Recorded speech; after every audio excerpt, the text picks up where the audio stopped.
O suicídio continua sendo uma das principais causas de morte em todo o mundo. São registrados cerca de 12 mil suicídios todos os anos no Brasil e mais de 1 milhão no mundo. Trata-se de uma triste realidade que registra cada vez mais casos. Por isso mesmo, o mês de conscientização sobre a prevenção do suicídio estar terminando, é extremamente importante continuar abordando o assunto. O suicídio ele pode se dar tanto por questões sociais, tanto por questões individuais, tanto por conflitos familiares, por traumas, como também pode ser por fatores, às vezes, até biológicos. Nunca é uma só questão. É sempre multifatorial, né? E a gente precisa ser pensado e colocado dessa forma. Não é uma questão de causa e efeito. Aconteceu isso, o suicídio é a escolha. Ou, a pessoa que tomou a decisão do suicídio, ela foi fraca, ela não conseguiu suportar a realidade, ou isso, ou aquilo. Não se tem uma causa e efeito. É por isso que às vezes o suicídio ele é tão angustiante.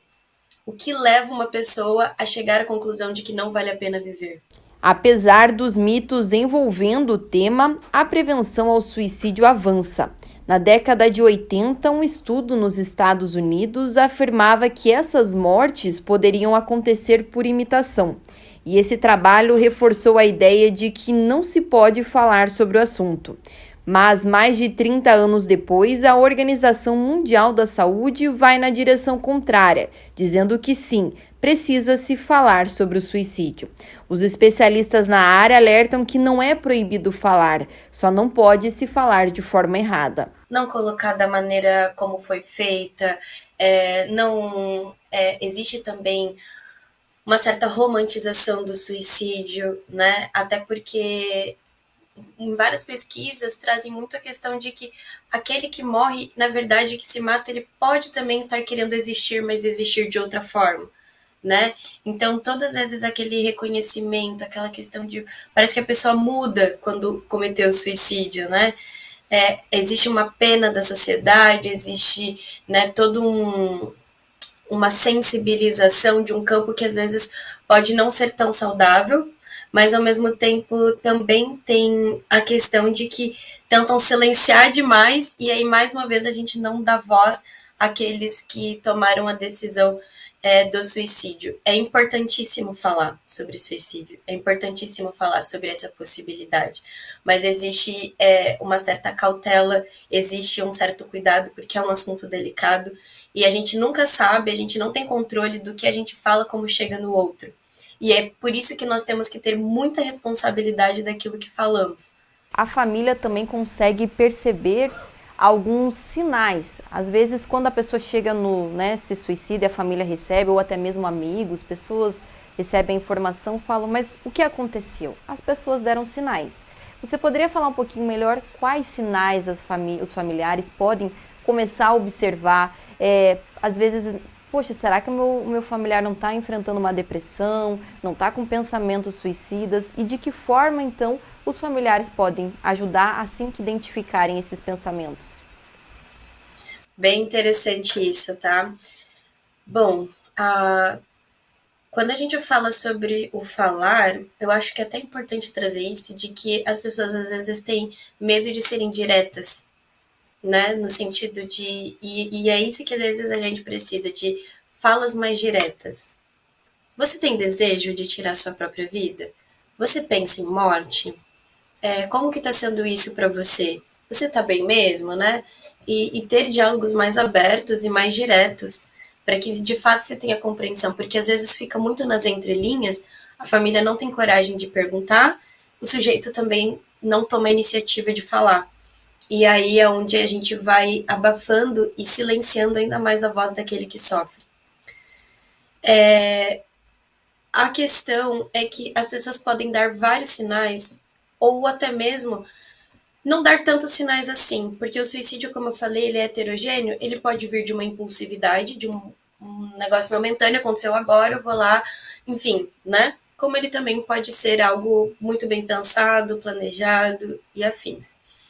No geral, quando a pessoa fala, eu tô com uma dor que não passa, eu não tenho mais vontade de viver, eu não estou conseguindo encontrar sentido para a vida, ou coisas do tipo, é para a gente se atentar. Mas aí, de que forma que a gente se atenta? E é um lugar que é até provocativo de se pensar. É o lugar de escuta. Porque o lugar de escuta, ele é um lugar arriscado. Quando eu falo um lugar de ouvir, todo mundo às vezes pensa que o lugar mais difícil é o lugar da fala, né? Que a gente tem que pensar, se responsabilizar pela fala. Mas o lugar da escuta, ele é muito difícil. Porque você não controla o que você vai ouvir. E às vezes a família não quer ouvir que o sujeito está sofrendo.